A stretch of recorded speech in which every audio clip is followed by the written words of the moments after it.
wọn sí.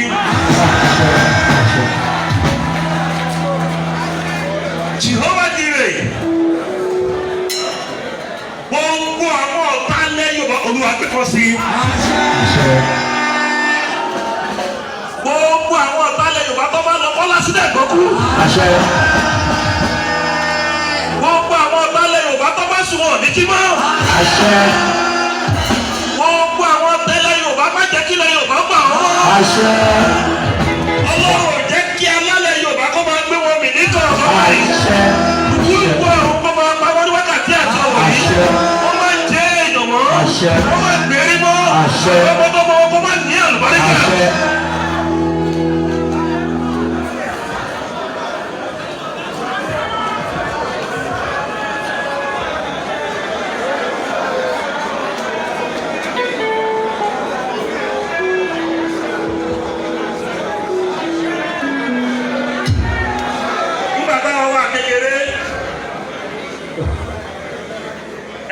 Ṣe gbádùn lẹ Yorùbá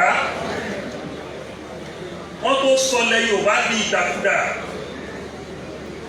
nígbà tá a wà kékeré kò sí orí aago tá a rìn mo lọ sí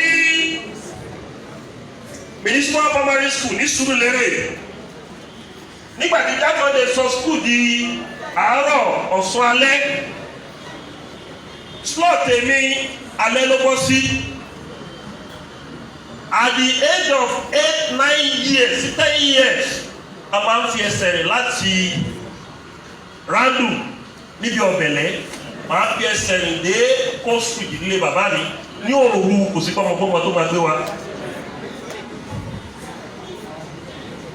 Ìgbà tó wà ní age of 16, 17, 18 ìmáa rìn láti Kasali Street ní Ìtìrẹ́ máa lọ wo bọ́ọ̀lù ní National Stadium máa lọ wo training Flying Eagles àti Green Eagles ọ̀kì lọ sí Jálùpọ̀ ọ̀kì lọ sí Game Village máa fẹsẹ̀ rìn bọ̀ ní 9 pọ́n pé bàbá jẹ gba lọ́dọ̀ mọ́mí mi o but mo wà inspire pé èmi náà fẹ́ di footballer máa lọ máa wo training wọn ṣùgbọ́n tí bá délé wọn pé màá jẹ gbá o ṣùgbọ́n bàbá wọn fàyọ ni pé òru ọ̀gànjọ́ tá à ń rìn yẹn gbọ́mọgbọ́mọ ò gbé wa o.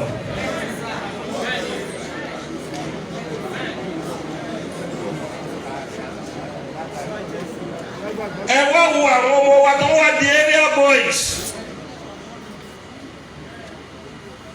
Àwọn ọmọ wa jẹni tó pé wọn ò ríṣẹ́ ṣe, wọ́n jáde yahoo ló ń ṣe, wọ́n jáde wọ́n wá jọ yẹn gbẹ́kẹ́gbẹ́ láti fi survive.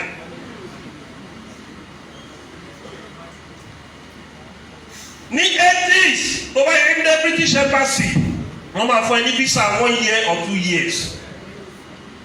Ọwọ́ kan l'Amẹ́ríkà máa fún ẹ ní visa àwa dẹni tó ẹ pé àwọn ẹ́mbásì wa ń fi wá jẹun báyìí. Ẹlòmíì wà níjọpọ̀ ilé mi kò ti jẹun àárọ̀. Tó ẹ pé ẹsẹ̀ ló